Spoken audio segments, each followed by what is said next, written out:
A indústria automobilística fechou 2013 com alta de 10% na produção. Destaque ficou com os caminhões. A venda e a fabricação de veículos pesados foi a melhor da história. O GPS indicou o caminho errado e o motorista não conseguiu passar embaixo do viaduto na Avenida Pacaembu. Cenas como esta são comuns na capital paulista e contribuem para complicar ainda mais o trânsito e azedar a relação entre os paulistanos e os caminhoneiros. Caminhões são bens de capital, ou seja, não são vistos como simples veículos, mas como máquinas necessárias para escoar a produção. Por isso, a venda e a produção de caminhões são considerados termômetros da economia brasileira. E no ano passado, apesar do baixo crescimento, a indústria automotiva comemorou um bom desempenho. Mais de 150 mil caminhões foram vendidos no ano passado, um aumento de 11% em relação a 2012. No mesmo período, a produção de novas unidades praticamente dobrou. Um dos motivos para esse crescimento foi a super safra de grãos no Brasil. Também existe aí um pouco de uma grande compra feita pelo Exército Brasileiro. Esta transportadora comprou 4 caminhões no ano passado, 3 deles de grande porte. Um investimento de R$1 milhão feito com a ajuda do BNDES, com juros bem abaixo do mercado. A gente pretende, sim, já no início desse ano, comprar novos veículos. A expectativa do mercado, ela não é muito boa, mas o nosso foco é investir, sim, em frota. Ainda há espaço para um crescimento nas vendas de caminhões. A frota brasileira é velha. Varia entre 10 e 23 anos, dependendo da categoria, o que diminui a produtividade e encarece o preço do frete. A alternativa para baratear o transporte das mercadorias produzidas em um país de dimensões continentais como o Brasil seria apostar em ferrovias ou hidrovias.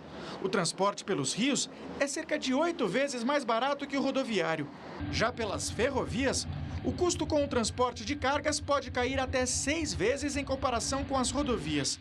O primeiro trecho da ferrovia Leste-Oeste na Bahia estava prometido para 2012. Mas no ritmo atual da obra, só deve ser terminado ao final de 2015. Já a conclusão da ferrovia Norte-Sul, que ligará o Pará ao Rio Grande do Sul passando por outros 8 estados, se arrasta há quase 30 anos. Não há uma convicção clara dos investidores de que, nesse governo, permanecendo no poder, essas políticas de concessões, privatizações, elas vão continuar dessa forma, então, portanto, o investidor ele se afasta.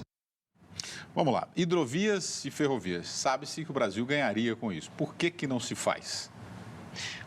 Por detrás de tudo tem interesses econômicos, evidentemente. Não é um interesse puramente político. O Brasil ganharia muito se diversificasse seus meios de transporte. Muito, muito, muito. Um dos gargalos do não crescimento da economia, os economistas dizem, é exatamente a falta de infraestrutura. O escoamento da produção, né? A infraestrutura está mal. Estamos mal em hidrovia, ferrovia, rodovia, portos, aeroportos. Está tudo mal, precário, filas e tudo. Isso vai jogando o Brasil para baixo. Né? Em todos os rankings, está lá o Brasil, um dos últimos. Moisés.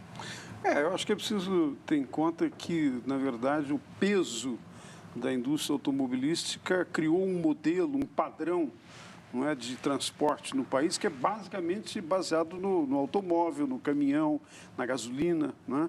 Então, progressivamente, eu sou do tempo que tinha a Estrada de Ferro Paulista, Mujana, Sorocabana, não é? Todas essas vias, essa malha de transporte ferroviário foi desativada, né?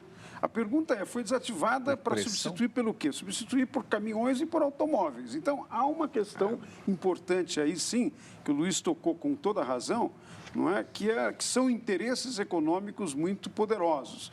Veja, William, nós estamos nesses últimos anos, eu diria que nos últimos 8 anos ou 10 anos, vendo uma política do governo federal no que diz respeito a indústria automobilística, a retirada do IPI, há um estímulo à entrada de automóveis nas cidades, nas grandes metrópoles, nas nossas estradas, sem que haja nenhuma estrutura para comportar isto. Então, você vai, na verdade, supostamente gerando empregos na indústria, mantendo o funcionamento, mas, ao mesmo tempo, gerando um sem número de outros problemas para os quais o país, os municípios, os estados não estão nem devidamente preparados, nem têm recurso suficiente para dar conta.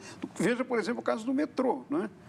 Quer dizer, eu sempre fico pensando em fazer essa conta. Se nós tivéssemos, ao invés de dar a renúncia fiscal do IPI durante 10 anos para a indústria automobilística, o que representaria esses impostos pagos em termos de recursos para ampliar a rede do metrô?